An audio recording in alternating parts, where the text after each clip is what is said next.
Class 8 के अंतर्गत ये हिस्ट्री का आपका लेसन 6, जिसके अंतर्गत हम लोग एक तरह से कहा जाए तो संक्षिप्त उत्तर वाले प्रश्न को देखेंगे।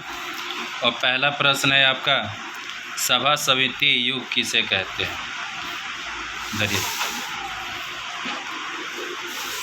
तो दिया गया है कि सभा समिति युग किसे कहते हैं। तो देखिएगा, लिखा है कि भारतीय राष्ट्रवादी उसी को कहेंगे जिनको राष्ट्र से अपना प्रेम हो। तो भारतीय राष्ट्रवादी आंदोलन के प्रारंभ होने पर तथा जोर पकड़ने के पीछे सबसे महत्वपूर्ण भूमिका के रूप में कुछ भारतीय सभा समिति थे। यानी कह रहा है यहाँ पर कि भारतीय राष्ट्रवादी जो आंदोलन शुरू हुआ ना, तो उसके आरंभ होने तथा जोर पकड़ने के पीछे महत्वपूर्ण भूमिका के रूप में भारतीय सभा समिति ही तो सबसे महत्वपूर्ण भूमिका निभाया था।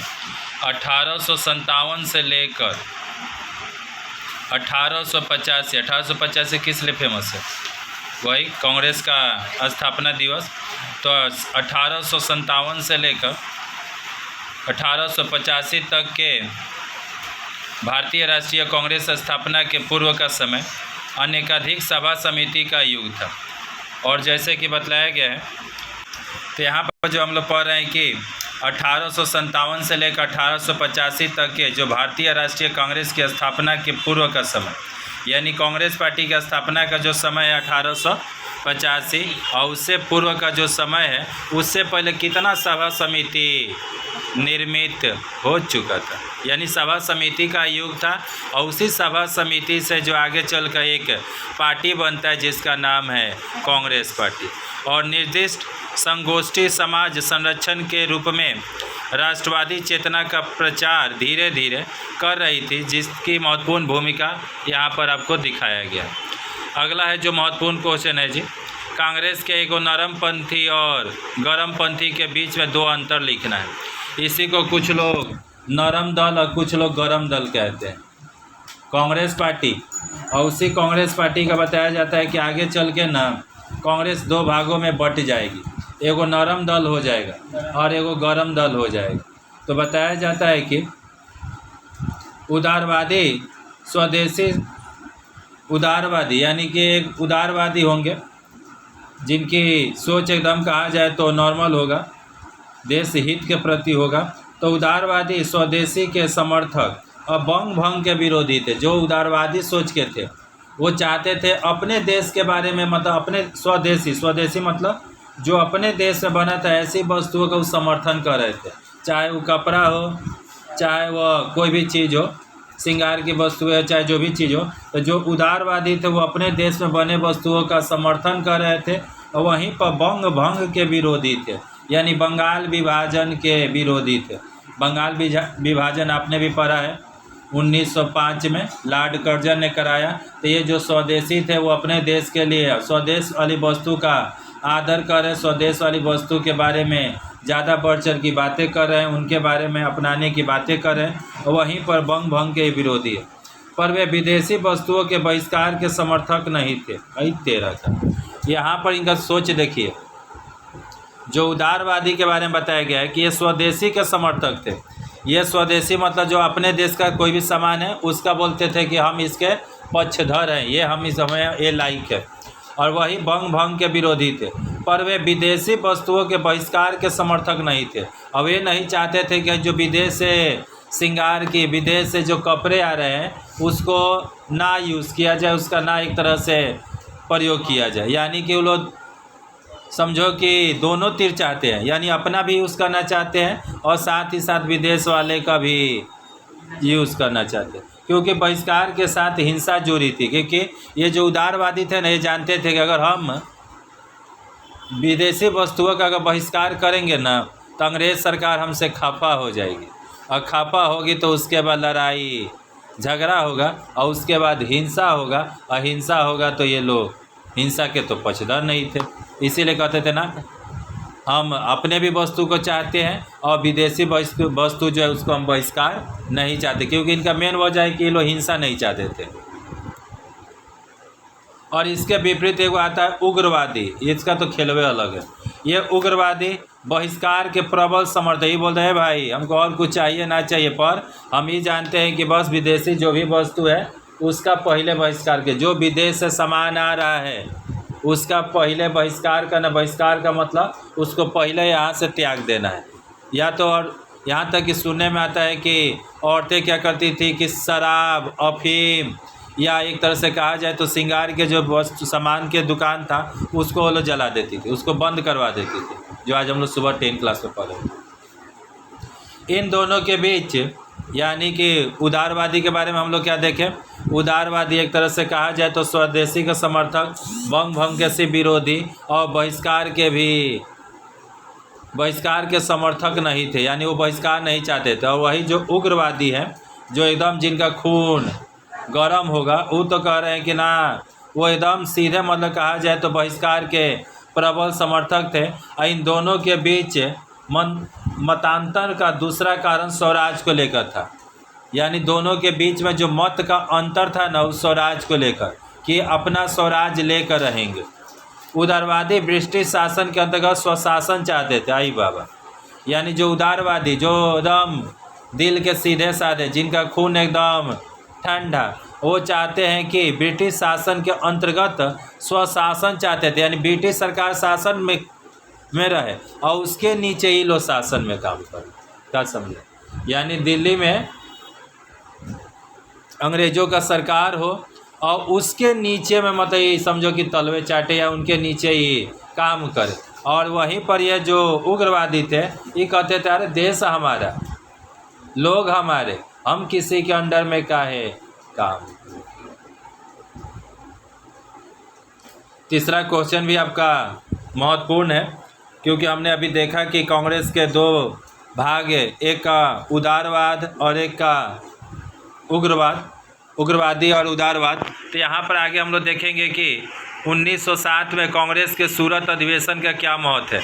जो कांग्रेस पार्टी 1885 में बना, ये ह्यूम के अगुवाई में बना, नेतृत्व में बना, वो कांग्रेस पार्टी 15 साल उधर और 7 साल इधर, यानी 22 साल में ही अपना दम तोड़ दिया। यानी 22 साल में ही दो भागों में काहे टूट गया।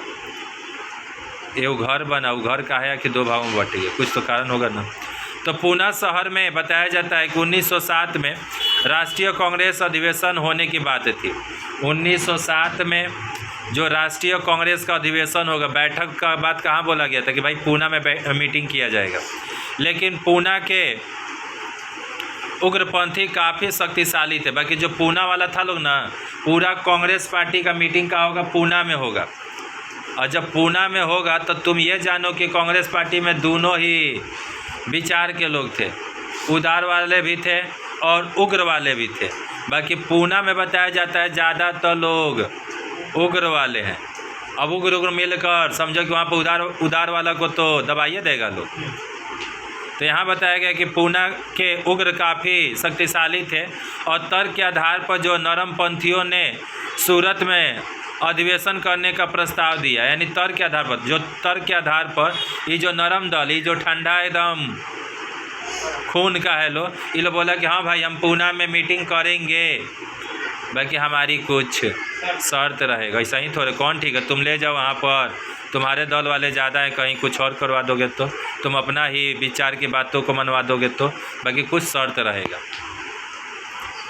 और बताया जाता है कि सूरत अधिवेशन में अध्यक्ष के चुनाव के लिए उग्रपंथी और नरमपंथी में आपसी द्वंद्व भयंकर हो। भले ही अब यहाँ पर देखो, ये लो है ठंडा दल वाला, ये है लो गरम दल, ठीक।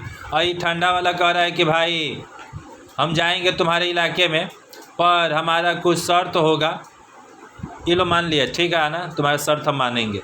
बाकी सबसे मेन चीज़ क्या होता है कि ये जो ठंडे मतलब कहा जाए खून वाले और ये जो गर्म खून वाले हैं, इन दोनों के बीच में आगे चलकर सबसे मेन झगड़ा किस लिए होता है, अध्यक्ष को लेकर। हाई जब मॉनिटर कौन रहेगा, जैसे क्लास में दो खेमा है और दोनों खेमा में झगड़ा इसलिए होता है कि जो समझो कि मॉनिटर बनेगा उसका हिसाब से वो मॉनिटर चलेगा।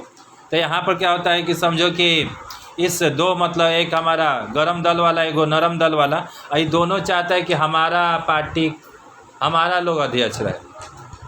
हमारा पार्टी का जो लोग है, अगर गरम वाला रहेगा तो सोचो कि ज़्यादातर गरम दल के लोगों की बात सुनेगा, और नरम वाला रहेगा तो ज़्यादातर नरम दल की बातों को सुनेगा। अब इसीलिए दोनों आपस में लड़ गए बगल।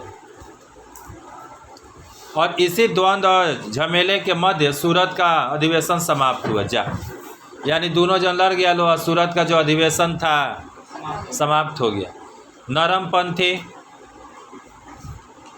सुरेंद्र नाथ बनर्जी, नरमपंथी का मतलब नेतृत्व करने वाले सुरेंद्र नाथ बनर्जी, और उग्रपंथी का तिलक बाल गंगाधर तिलक, और इन्होंने कांग्रेस को एकजुट करने का प्रयास किया दोनों तरफ से।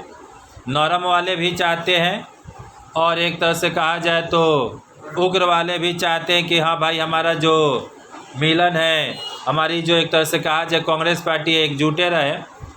लेकिन एगो फिरोज शाह मेहता है, नाम दिया है, जो कि उग्रपंथियों को पूरी तरह से बाध देकर इलाहाबाद अधिवेशन को आयोजन किया। यानी कि फिरोज शाह मेहता ने उग्रपंथियों को पूरी तरह से बाध देकर, सोचो ये फिरोज शाह मेहता कौन होगा, उग्रपंथियों को बाध दे दिया, यानी नरमपंथी वाला होगा।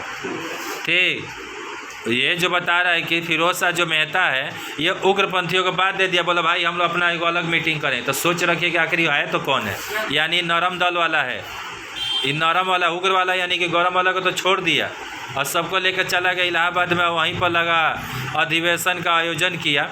और दूसरी तरफ है उग्रपंथी के नेताओं ने भी एक जब देखा कि जब नरम वाले अपना अपना एक नया अधिवेशन उधर आयोजन कर रहे हैं तो हम लोग का है भाई पीछे रहेंगे। अभी लोग भी अपना लेकर एक दूसरी तरफ अधिवेशन का आयोजन किया और बताया गया कि एक नया संगठन, वहीं उग्रपंथी नेताओं ने नया संगठन बनाने की असफल कोशिश की। यानी ये लोग सफल नहीं हो पाया जी, वो वाला सफल हो गया। कांग्रेस का मतलब जो नरमपंथी है, फलस्वरूप अखिल भारतीय राष्ट्रवादी आंदोलन उग्रपंथी और नरमपंथी के बीच में फंस कर रह गया। आगे चल के दोनों पार्टी मतलब कि जो कांग्रेस पार्टी है ये दो खेमा में बट गया। एक का नाम उग्रपंथी तो दूसरे का नाम नरमपंथी हो गया, जो आगे हम लोग गरम दल और नरम दल से सुने। तो अगला क्वेश्चन है 20वीं शताब्दी। 20वीं का मतलब आप भी जानते होंगे, पहले ही से जानते होंगे। 1901 से लेकर 1999 तक की जो बीच का जो समय होता है, ठीक, एक तरह से 20वीं शताब्दी यानी 1901 से लेकर 1999 तक का समय को हम लोग 20वीं सदी के नाम से जानते हैं। और इस 20वीं शताब्दी के प्रारंभ में यानी शुरुआती दौर में बंगाल में गुप्त समितियां क्यों बनने लगी थी? गुप्त, ये गुप्त बात है, किसी से बताना मत, मतलब समझ रहे ना, गुप्त मतलब छुपा हुआ, भीतर समझो कि एक तरह से कहा जाए तो समितियां बनने लगी थी। आखिर इस समितियां बनने के पीछे कारण क्या होगा? हो सकता है क्योंकि उस समय हमारा देश था गुलाम, और गुलाम होने का मानो खुल कर तुम बनाओगे पार्टी या मानो सभा तो अंग्रेज सरकार तुमको छोड़ेगा। कब धगे किस पार्टी को पता नहीं कब बैन कर दे, कहाँ पर किसको मतलब मानो कि एक तरह से जेल में बंद कर दे। इसीलिए चुपे या मानो छिप के एक तरह से समिति बनाते थे, जो हम लोग यहाँ पढ़ेंगे। देखिए क्या बात है। स्वदेशी आंदोलन मतलब आप समझते होंगे, यानी अपने देश के आंदोलन के लिए। तो स्वदेशी आंदोलन के अंतिम दिनों में, स्वदेशी मतलब कहा जाए तो ये स्वदेशी मतलब अपने देश की चीज़ों के लिए जो आंदोलन चल रहा था। तो स्वदेशी आंदोलन के अंतिम दिनों में क्रांतिकारी विचार का विकास देखने को मिला। सभी के अंदर में क्रांतिकारी वाला भाव आ गया है जी। और इनकी विरोधी विचारधारा का मूल स्थान विभिन्न क्रांतिकारी गुप्त समितियां थी।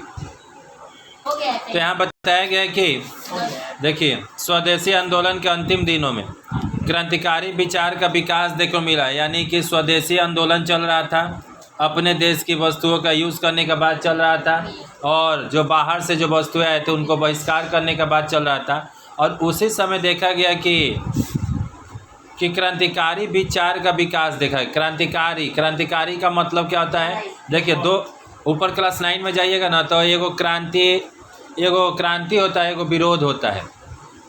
तो क्रांति का मतलब क्या हुआ कि जो सीधे तख्ता को पलट कर दे, तख्ता पलट कर, यानी कि जो शासन में है ना उसको तख्ता से मतलब उसके गद्दी से उठाकर फेंक देना, इसको हम लोग कहते हैं क्रांति सोच वाला।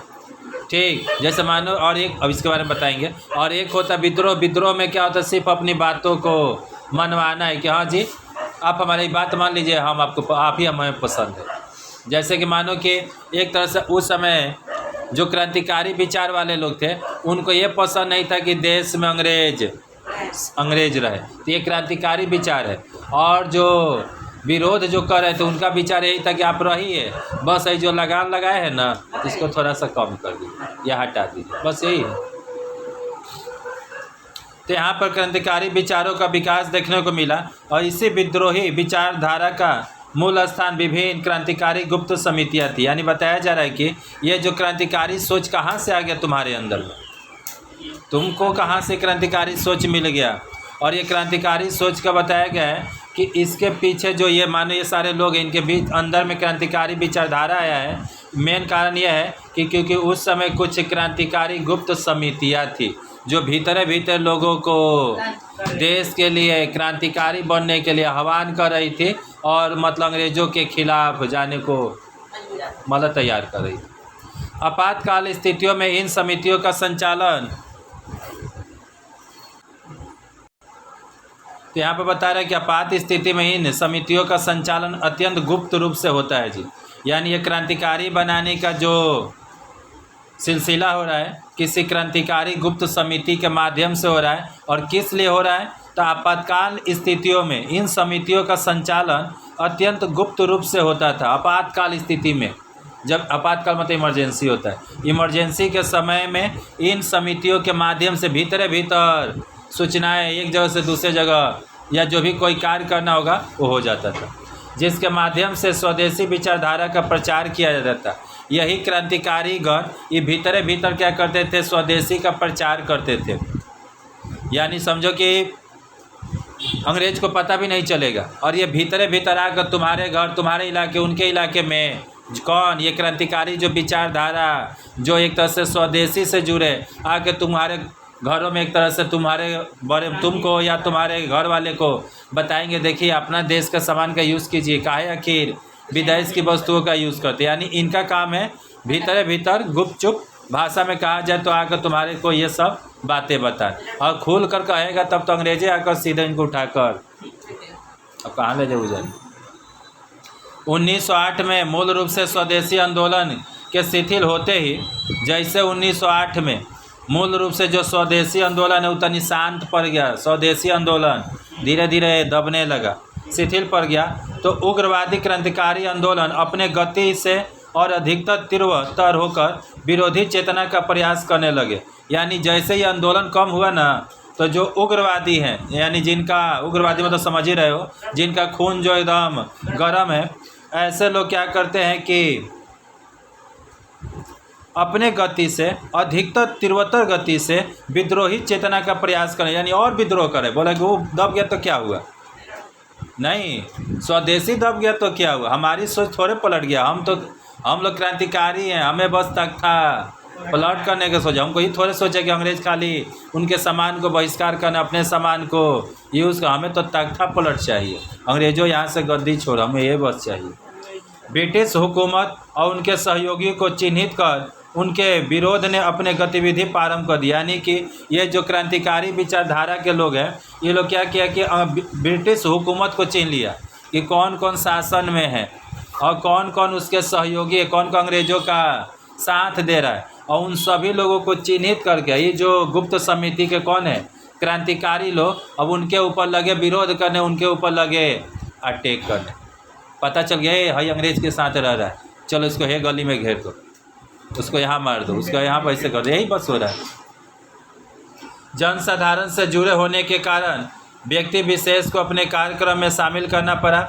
यानी जनसाधारण से जुड़े, जनसाधारण मतलब जनता से जुड़े होने के कारण व्यक्ति विशेष को अपने कार्यक्रम में शामिल करना पड़ा, जिससे ब्रिटिश सरकार को और भी मुश्किल में पड़ गई। यानी कि जनसाधारण से सब जो भी काम कर रहे थे किसके लिए कर रहे हैं, जनता के लिए कर रहे हैं। तो जनसाधारण से जुड़े होने के कारण व्यक्ति विशेष को अपने कार्यक्रम में शामिल करना पड़ गया। यानी कि ये लोग भी क्या करते थे, जनता को अपने कार्यक्रम में शामिल करने लगे, और जब जनता कार्यक्रम में शामिल होने लगी तब अंग्रेज़ सरकार को पहचानने में दिक्कत होने के आखिर में क्रांतिकारी है तो है कौन, यानी सारा जानता उसी जानता में एगो दूगो, ये लोग भी उसी में छिपा हुआ। आखिर कैसे पहचाना जाए कि कौन किसके अंदर में क्रांतिकारी सोच पनप रहा है या एक तरह से उत्पन्न हो गया। अगला है भारत का प्रथम अधिवेशन पूना में क्यों नहीं हुआ। हम लोग पहले भी जानबे कि काहे नहीं, देखते हैं काहे हुआ। तो भारत का पहला अधिवेशन पूना में नहीं हुआ था जब। इसके पीछे कहानी है कि हम लोग किताबों में पढ़े थे, क्योंकि बताया जाता है कि कलरा यानी बीमारी, कोलरा जो बीमारी है, वही कलरा बीमारी फैलने के कारण सभी राजनेताओं ने बम्बई शहर में कहा कि अधिवेशन होगा। काहे नहीं हुआ, तो कलरा फैल गया रोग। अब कलरा फैल गया है तो काहे वहाँ पर सारे नेता बोले भाई तब यहाँ से बोरिया बिस्तर लेकर चलिए अपना मुंबई यानी बम्बई में, वहीं पर अधिवेशन किया जाता है। निर्दिष्ट संगोष्ठी समाज के संरक्षण को किसने आगे बढ़ाया। तो निर्दिष्ट संगोष्ठी समाज के संरक्षण को धीरे धीरे आगे बढ़ाया जा रहा था। इसमें कई लोग थे जिनकी महत्वपूर्ण भूमिका थी। नवगोपाल मित्र, ये क्लास 10 में तुमको मिलेगा। ये हिंदू मेला के संस्थापक थे। हिंदू मेला जिसको चैती मेला, जिसको पहला चैती मेला इसको बोला था, चैत के महीना में लगता था। अब नाम है हिंदू मेला। अब नाम के पीछे सच में रियल में काम वही है कि हिंदू को एकजुट करना है। और चैती मेला भी नाम है क्योंकि चैत के महीना में लगता था। और इसको जो करने वाले जो नवगोपाल मित्र बताया गया। और शिशिर कुमार घोष और यूनियन के लोग आदि। क्या बोल रहे हो?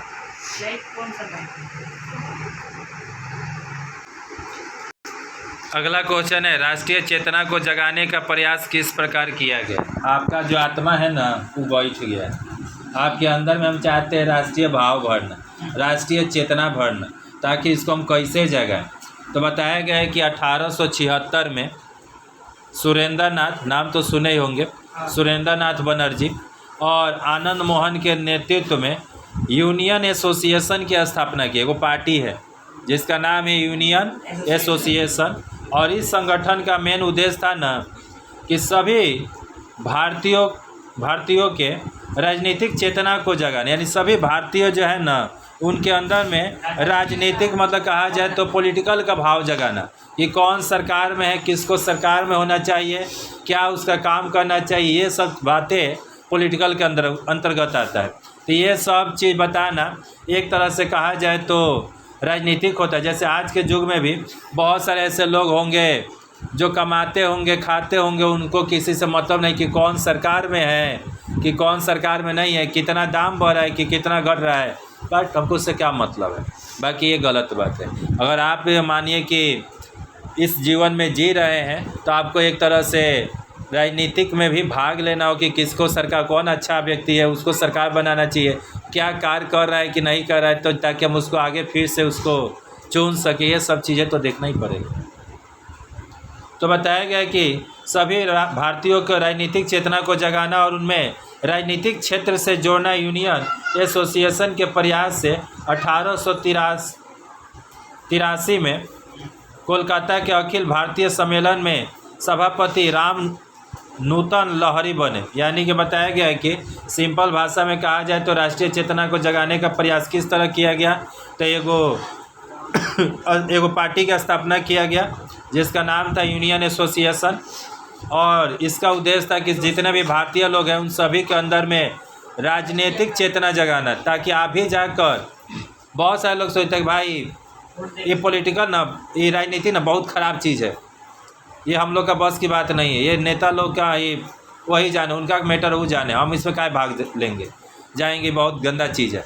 बाकी अगर तुम सोचोगे ऐसे, सब कोई ऐसे सोचे तो आखिर आगे चल के नेता कौन बनेगा। ठीक, तो चलिए आइए किसे, तो उसी को बता रहा है कि यही राजनीति भाव सबके अंदर जगाने के लिए ये पार्टी की स्थापना हुआ एसोसिएशन। राजनीतिक नज़रिए से ह्यूम क्या चाहते थे, ह्यूम तो 1913 ईस्वी में पाकुन सिविल सर्वेंट यूनियन लेख से ही ह्यूम के जीवन में अनेक तथ्य मिलते हैं। ऐसे तो स्थापना कर दिया वो 85 में जो करना था, ठीक। और वह राजनीतिक से चाहते थे कि ऐसा संगठन बने जिसके माध्यम से जनता अपनी भावनाओं को न वैधानिक ढंग से प्रकट कर सके। खाली बस पार्टी बना देने से थोड़े होगा।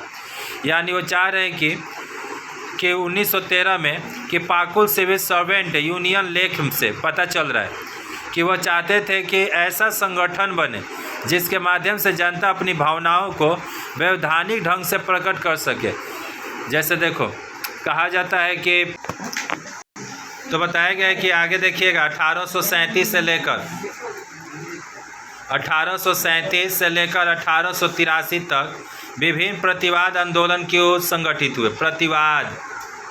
प्रतिवाद मतलब कहा जाए तो एक्शन के उल्टा रिएक्शन, प्रतिवाद कर देना। मानो कि हम कह रहे हैं ऐसे और तुम उसका विरोध करते, इसी को तो कहेंगे ये प्रतिवाद कर दिया हमारा। तो बताया जाता है ना कि भारत के कई जगहों से शिक्षा प्राप्त भारतीय विभिन्न राजनीति को एकजुट करने की चेष्टा किया जा रहा था। यानी भारत की कई जगहों से शिक्षा प्राप्त भारतीय विभिन्न राजनीति को एकजुट करने की चेष्टा किया जा रहा था। इनका मकसद यही था कि ब्रिटिश सरकार को लक्ष्य बनाकर अपने आर्थिक नीति, संगठन व्यय और साथ ही साथ स्वदेशी संवाद और पत्र पत्रिकाओं और स्वाधीनता, चाय बागान, मजदूरी आदि समस्याओं को बतलाना। यानी फिर से समझिए आप लोग, 1837 से बोल रहा है कि 1883 तक आखिर काहे ये प्रतिवाद आंदोलन को संगठित हुआ। तो भारत की कई जगहों से शिक्षा प्राप्त जो भारतीय थे, जो शिक्षा प्राप्त कर लिए भारतीय लोग, वो राजनीति को एकजुट करने की चेष्टा कर रहे थे। जो लोग पढ़े लिखे हैं ना, वो सभी लोग को एकजुट करने का काम कर रहे हैं। जो पढ़े लिखे वो करेंगे। और उनका मकसद क्या था, जो पढ़े लिखे हैं, कि ब्रिटिश सरकार को लक्ष्य बनाकर, यानी जो पढ़े लिखे वो चाहते हैं कि हम तो जगवे किए हैं भाई, तनी तू पढ़ ले, नहीं पढ़े तो हम जब जानते हो तू जग जा, बता रहे हैं ना तुझको। तो उन सभी को बताकर आर्थिक नीति, आर्थिक मतलब होता है पैसा से जुड़ा हुआ, यह संगठन अव्यय करना और साथ ही साथ स्वदेशी संवाद और पत्र पत्रिकाओं की स्वाधीनता, चाय बागान में समझते हो चाय का बागान, और श्रमिक की समस्या आदि को बताना ही इनका मेन मकसद था। सबसे मेन देखिए यहाँ पर बहुत सारे क्वेश्चन हैं, हम खुल कर अभी बोल रहे हैं, रिकॉर्डिंग में भी है कि सारे क्वेश्चन है, पर सारे के सारे एक तरह से कहा जाए तो आपके लिए जानने के लिए है, पर एग्ज़ाम के लिए नहीं है। कुछ ऐसा है जो एकदम खास है। ऐसे रहता तो हम आपको वही खाली पढ़ाते, बाकी हम यहाँ पर ऐसे बता रहे हैं इसलिए हम आपको सब कुछ बतलाते चल रहे हैं। जैसे अब यहाँ पर है कि कांग्रेस के अधिवेशन को 3 दिन का तमाशा क्यों कहा गया। उन सभी क्वेश्चन के बाद ये क्वेश्चन आता है, और ये क्वेश्चन आपकी किताब में भी होगा कि कांग्रेस का जो अधिवेशन हुआ ना, तो उसको बोला भाई, जैसे कोई नहीं कहता जा 4 दिन की चांदनी है फिर तो अंधेरी ही रात, तो ऐसे ही किसी ने बोल दिया कि कांग्रेस का जो अधिवेशन है ना, 3 दिन का तमाशा है, ताम झाम है, फिर तो खत्म। कांग्रेस दल को नरमपंथी कहा जाता है, और रियल में कांग्रेस वाले नरम ही थे। क्या समझे? नरम यानी एकदम खून के ठंडे। और इनके वार्षिक अधिवेशन 3 दिन का तमाशा था। यानी इनका जो वार्षिक अधिवेशन हो रहा था ना, वो 3 दिन के तमाशा के जैसा था, क्योंकि ना तो इनके पास कोई विषय सूची थी और ना ही इनके पास कोई मुद्दा था। ठीक, अगर हम लोग यहाँ पढ़ाई कर रहे हैं या कहीं पर भी कोई, अगर मानो तुम कहीं सभा में भाषण कर रहे हो, कहीं स्टेज पर तुम बोलने गए, तो बोलते समय तुम्हारा कोई मुद्दा होना चाहिए कि किस चीज़ पर बोलोगे, और उससे भी बड़ी बात कि विषय सूची होना चाहिए कि क्या इसके बाद क्या होगा, इसके बाद क्या होगा। जैसे प्रोग्राम होता है ना, तो प्रोग्राम में एक विषय सूची बनता है कि इस लड़का के बाद ये आएगा, नाटक के बाद अब ये प्रोग्राम होगा, गाना होगा, फिर डांस होगा, ये होगा, वो होगा, तो ये विषय सूची होता है। या फिर मानो कि एक तरह से कहा जाए तो मुद्दा होता है कि किस लिए मीटिंग होगा। और ये जो 3 दिन का क्या कहा जाए, कांग्रेस का जो 3 दिन का ये अधिवेशन हो रहा है, ना तो इसमें विषय सूची है और ना ही इसमें कोई मुद्दा है। तो यही गरम वाले लोग बोले होंगे नरम वाले को, कि वह अपने अनुसार कार्य का स्वरूप प्रदान है, यानी अपने हिसाब से वह चल रहा है। और ब्रिटिश राज इसके पक्षधर थे। और ब्रिटिश राज जो था बोला ये बहुत अच्छा काम कर, हाँ ऐसे ही कीजिए आप लोग ठीक कर रहे हैं। यानी ब्रिटिश तो चाह रहा था लोग ये ब्रिटिश का और ब्रिटिश इनका, ये समझ लो। मतलब जो नरम दल वाले थे वो ब्रिटिश के बहुत ही प्रिय थे और ब्रिटिश के भी समझो कि ही प्रिय थे, दोनों समझो कि एक दूसरे के अब समझ लो जो है। और वह अपने अनुसार कार्य का स्वरूप दे रहे थे। ब्रिटिश राज इनके पक्षधर थे कि वे उनके हर कार्य को सूचित और योग्य समझते हैं। यानी देखो अंग्रेज़ का है खुश है, अंग्रेज़ इसलिए खुश है क्योंकि जो जानता है ना कि ये जो नरम दल वाले हैं लोग ना, जिनका खून ठंडा है ना, हम जो भी काम करते हैं ये लोग समझता है कि हम उनके लिए योग्य काम कर रहे हैं, हम उनके लिए सुनिश्चित कार्य कर रहे हैं। इसलिए बोला आप अच्छा काम, हाँ भाषण करते रहिए बे, लगे रहो। आगे देखिएगा तो आपका नरमपंथी अंग्रेज़ों के प्रति क्या सोच रखते थे। वो लोग तो अंग्रेज़ सोच रख दिया आप बहुत अच्छा काम करते हैं, पर तुम लोग उनके प्रति क्या सोच रखते हो वो भी तो बताना, जग को जाहिर है। तो बताया जाता है कि नरमपंथी अंग्रेज़ों का सबसे बड़ा हितैषी था। देखिए तो यहाँ पर बताया गया है कि ये जो नरमपंथी थे अंग्रेज़ों के बड़े हितैषी थे, हितैषी हित के जैसा। और बताया तो उनका मानना था ना नरमपंथियों का कि अंग्रेज़ों के द्वारा भारतीय आर्थिक विकास नवीनतम रूपरेखा, भारतीयों का आर्थिक विकास होगा। यानी है जो ठंडे खून वाले, मतलब कहा जाए जिनकी सोच एकदम अंग्रेज़ों के प्रति है, यही लोग सोच रहे हैं कि अंग्रेज़ जो भी कार्य करेंगे ना वो हमारे लिए अच्छा करेंगे और ये आर्थिक रूप से हमारा विकास ही करेंगे। यानी पैसा में आर्थिक मतलब होता है पैसा से जुड़ा हुआ, यानी ये हमारा हर तरह से हमारा फ़ायदा ही करेंगे। लेकिन इनका मानना था कि कुछ बड़े जमींदार व्यवसायी वर्ग जो अपना काम निकालना चाहते थे, यानी लेकिन यह भी मानना था, एक तरफ मान रहा है कि अंग्रेज़ हमारे लिए अच्छा काम कर रहे हैं, ये हमारे लिए आर्थिक मतलब विकास करेंगे, विकास की नौ रूपरेखा रखेंगे। बाकी इनके मन में कभी कभी है कि भाई अंग्रेज़ तो अच्छे हैं पर इन्हीं अंग्रेज़ों में ना उनके नीचे कुछ जो जमींदार हैं, जो व्यवसायी हैं, ये लोग अपना काम बहुत निकाल ले रहा है बदले में, मतलब हम लोग उनसे फ़ायदा ले मतलब कि सोच रहे हैं, ये लोग उल्टा हमसे फ़ायदा ले रहा है। और दो क्वेश्चन है। गरम दल की विचारधारा पर बल दीजिए। आखिर नरम के तो सुनिए लिए, गरम वाले के सुनिए उनका खून कैसा उबाल मार रहा है। तो गरम दल की सोच बिल्कुल नरम दल से अलग था। जहाँ एक तरफ नरम दल यानी नरमपंथी ब्रिटिश सरकार को अपना भगवान मानते थे, हे भगवान तू ही जौन बोलबहू ये सब सही है, वहीं गरमपंथी सरकार को सबसे बड़ा दुश्मन समझते थे। ये भगवान है एक नंबर के शैतान, ठीक। और बताया जाता है कि यानी कि गरम दल वाले सोच रहे हैं, नरम दल वाले उनको भगवान समझ रहे हैं और वहीं पर गरम दल वाले उनको भगवान के अपोजिट समझ लीजिए कि हम शैतान कह रहे हैं, दुश्मन कह रहे हैं, वही मान रहे हैं। और नरमपंथी के नेतृत्व की कमी के कारण गरम दल को बल मिला और वह विकसित हो। ध्यान दीजिएगा, नरम दल के नेतृत्व की कमी का, नरम दल में नरमपंथी के नेतृत्व की कमी के कारण, यानी कि नेतृत्व करने वाला उनमें अब नहीं है, जिसके चलते क्या हुआ गरम दल को तनी हाव भाव मिल गया, वो लोग उग्र हो गए। लास्ट है आपका, पहले बोल देने दो। तो लाल बाल पाल कौन थे जी? तो लाल बाल पाल ये 3 व्यक्ति थे। ये मत सोच ले कि एक ही आदमी का 3 गो नाम है, भूल से भी नहीं। तो ये लाल बाल पाल 3 व्यक्तियों के नाम है जो कि गरम दल के ही नेता थे। और जैसे लाल से लाला लाजपत राय, बाल से बाल गंगाधर तिलक और पाल से बिपिन चंद्र पाल, और इन्हीं को शॉर्टकट में लाल बाल पाल के भी नाम से जाना जाता है। बस इतना ही रहने दीजिए।